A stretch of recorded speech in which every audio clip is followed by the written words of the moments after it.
এই দেখেন এই মালটা যখন খুলবেন যে পজিটিভে কাটছেন না, এই সাইডে বাইরে হওয়া আছে না,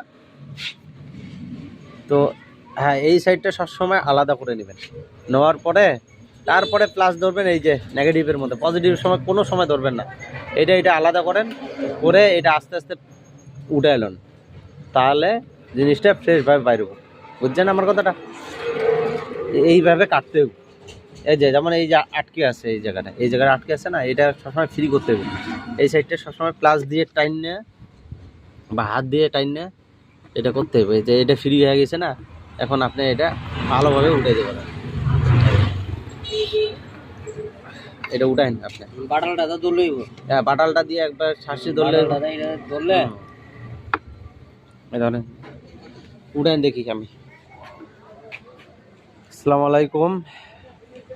যে আমাদের নতুন স্টুডেন্ট আইছে কক্সবাজার থেকে, বাইরের শিখাইতেছি কিভাবে প্লেট উঠাইতে হইব।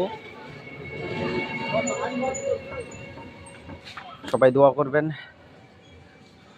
যাতে আরও ভালোভাবে কাজ শিখাইতে পারি, আরও আগাইতে পারি। সবাই ভালো থাকবেন। আসসালামু আলাইকুম।